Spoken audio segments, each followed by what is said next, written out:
मैं पत्रकार बंधुओं से बस यही आग्रह करूंगा अभी फिलहाल कि इनके माध्यम से स्कूल की जो हमारी डिग्निटी है, जो स्कूल का हमारा पुराना मतलब जो भी स्कूल की एक अच्छा हम लोग का नाम है, वो कम से कम बरकरार रहे। और जो असामाजिक तत्व स्कूल को डिस्टर्ब करना चाह रहे हैं, स्कूल की जो एक कम्युनिटी है, एक हारमोनी है, उसको खत्म करना चाह रहे हैं, उसको कम से कम वो बचाएं। ये कतरास की एक 55-56 साल पुरानी धरोहर है और पूरे डिस्ट्रिक्ट में इसका एक अपना सम्मान है। उस सम्मान को कम से कम, उस गरिमा को हम लोग बचाएं। मैं पत्रकार बंधुओं से आग्रह करूंगा कि वो दूध का दूध और पानी का पानी करें। ऐसा है कि ये स्कूल के मैटर में एक भ्रम फैलाया जा रहा है, कुछ अराजकता फैलाई जा रही है, असामाजिक तत्वों का यहाँ पर जुटान होना शुरू हो गया है। और वो जिस दिन की घटना का जो बोल रहे हैं 11 तारीख की, उसके पहले एक हफ्ता 10 दिन पहले से ही 2 आदमी, 4 आदमी, 5 आदमी, 7 आदमी वो लोग आके स्कूल के यहाँ पर बैठ जाते हैं, यहाँ पर हमारा फीस का कलेक्शन होता है, जबकि उनके ना यहाँ कोई बच्चे पढ़ते हैं, ना उनका यहाँ से कोई लेन देन है। बावजूद उसके वो अपनी यहाँ पर अपना अटेंडेंस डेली दे रहे हैं बैठ के। अब वो उन्हीं की मानसिकता है, वही बताएंगे कि वो यहाँ क्यों आते हैं और उनका क्या प्रलोभन है। स्कूल का क्या रोल है? जो यहाँ पर जो असामाजिक तत्व यहाँ पर बैठते हैं, उनको क्यों बैठने दिया जाए? हमने बड़ा बाबू को पर्सनली बात भी की है और हमने यहाँ से लिख के भी दिया है, अपने तरफ से लिखित रूप में भी दिया है कि सर यहाँ पे कुछ अराजकता फैलाने वाले और लोगों को भ्रमित करने वाले लोगों का जुटान हो रहा है, जिससे स्कूल की मान मर्यादा, बच्चों का पठन पाठन डिस्टर्ब हो रहा है, उस पर कार्रवाई करें। तो 1-2 बार थाना के लोग आते भी हैं बीच बीच में, ऐसा नहीं है कि नहीं आए हैं, लेकिन उनका निरंतर यहाँ पर आना बना हुआ है। सीसीटीवी कैमरा कब बनेगा? सीसीटीवी कैमरा स्कूल के पास कोई फंड नहीं है। स्कूल का जो अभी आप देख ही रहे हैं कि भुगतान हम लोग नहीं कर पा रहे हैं समय पर। कब से खराब है? स्कूल का टीवी कैमरा पूरा था 2-3 महीने से खराब होगा। यहाँ स्कूल का रख रखाव के और मेंटेनेंस के पीछे कोई भी खर्चा नहीं कर पा रहे हैं, चूंकि हमारे पास कोई पैसे की एबिलिटी नहीं है। हमारे जो लिपिक पैसा कलेक्शन करते हैं, वो पैसा अपने पास रखे हुए हैं, न उन्होंने पैसा स्कूल को जमा कराया है, ना ही उन्होंने पैसा बैंक में डाला। शिक्षकों का मानदेय कैसे?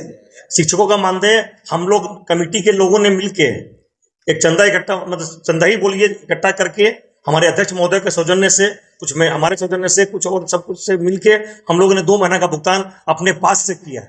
आज के संदेश में आप छात्राओं के को और सामाजिक लोगों को क्या? हम तो यही कहेंगे सर, विद्या का मंदिर है। यहाँ से कोई आदमी सोचता है कि हम 2 पैसा कमा के जाएं, तो हम लोगों ने तो सर यहाँ से पैसा कभी कमाया नहीं, अपना श्रम और पैसा यहाँ दिया ही है। हम अपना खानदान का, हम अपने परिवार की यहाँ पर अपना, हमको बड़ाई नहीं करना है, लेकिन हम लोग ने इस खेमका परिवार ने स्कूल को क्या दिया है, ये यहाँ के लोगों से, कतरास के लोगों से छुपा हुआ नहीं है सर। चाहे वो गुलाब चंद खेमका हो या वो रामअवतार खेमका हो, और अब उसके बाद मैंने मनोज खेमका हो। तो आप पुराने इतिहास में भी चले जाइए, हम लोग ने स्कूल को, समाज को, धर्मशाला को, मंदिर को दिया है सर, मैंने लिया नहीं है। और आज भी सर मैंने शिक्षकों के लिए, मैंने अध्यक्ष जी को आग्रह किया कि सर कुछ हम लोग मिलकर करते हैं, तो उन्होंने भी सहयोग किया। हम लोग सब ने मिलके, स्कूल की कमेटी ने मिलके 2 महीना का तनख्वाह अपने पास से दिया है।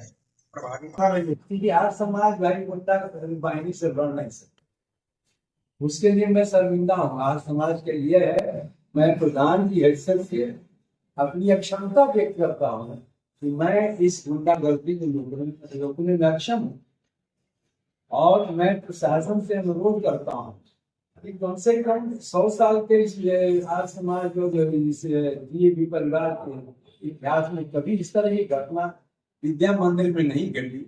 इसको लेकर प्रशासन संज्ञान ले और कम से कम भविष्य में फिर इस तरह की घटना न घटे, और विद्यालय का वातावरण जो है वह जो गौरवशाली परंपरा रही है ये विद्यालय की, वो कायम रहे, और जो शिक्षक शिक्षिकाएं हैं वह अच्छी तरह से वहाँ अपना शिक्षण कार्य कर सकें। बच्चे बच्चियां जो पढ़ रही हैं वह आतंकित ना हो, वो एक अच्छे वातावरण में पढ़ सकें। साथ ही मैं ये भी निर्णय करता हूँ जो वहाँ के सबसे बढ़िया शिक्षक, आज 35 सालों में उनकी सेवा पूरी हो गई है, और 2 प्रधानाध्यापक जिला शिक्षा प्रदायित्व द्वारा उनको इतना आतंकित किया गया कि वे 10 दिन विद्यालय छोड़ के गाँव भागे और यहाँ धतराज में उपस्थित। तो इस तरह का आतंक का वातावरण अगर विद्यालय परिषद में बनाया जाए और किया जाए तो उसके लिए मैं आज समाज इसको रोकने के लिए मैं अक्षम है। इसकी सूचना मैंने अपने उच्च अधिकारियों को, मतलब शांति सभा को, सार्वदेशिक सभा जो दिल्ली में है, उसको मैंने सूचित कर दिया कि इस तरह की घटना यहाँ घट देंगे और आज समाज गुंडा बाहिनी से लड़ने के लिए होते अक्षम। जिस लिपि के साथ घटना हुई है उसने कहा कि 2 कमेटियों के बीच लिपिकों के साथ सुना जाए 2 कमेटियों का जो विवाद है वो माननीय उच्च न्यायालय में लंबित है, विचाराधीन है और उस दिन की घटना से कोई कमेटियों के विवाद से कोई मतलब नहीं। बात तो यह है, थाना ने यह कहा, थाना ने सबको बुला के दोनों पक्षों को बुला कर कहा था, जो प्रभारी है, कि जब तक आपका माननीय न्यायालय से फैसला नहीं हो जाता या प्रशासन कोई निर्देश नहीं देता तब तक आप लोग कोई दोनों विद्यालय में नहीं। ये घटना हुई, लेकिन आज तक न प्रशासन कुछ कर रहा है न अभी तक माननीय न्यायालय का उच्च न्यायालय का फैसला है। इसलिए अभी उस संबंध में कमेटी के विवाद के संबंध में कौन सही है कौन गलत है ये मैं नहीं कह सकता।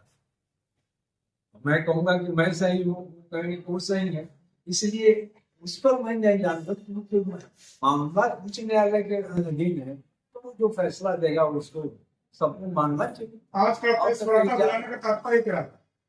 का तात्पर्य ये है कि जो इस तरह की मैंने विद्यालय परिसर में ये अवघट घटना जो विचार समाज चतरासगढ़ और के इतिहास में कभी नहीं घटी, वैसी घटना यहाँ घटी है और उसके पीछे कौन लोग हैं, क्या लोग हैं, क्या आप लोग पता लगा सकते हैं उसको वो जाने। लेकिन हमारा आज समाज का एक प्रधान होने के नाते मैं ये स्वीकार करता हूँ कि मैं इस तरह की गुंडागर्दी से मैं नहीं कर सकता और मैं जो विद्यालय के जो भूखी रहे शिक्षकों को जिनको पीटा गया, जलील किया गया, शिक्षक शिक्षिकाएं और छात्रों का आतंकित किया, उसके लिए मैं क्षमा मांगता हूँ आज समाज की ओर।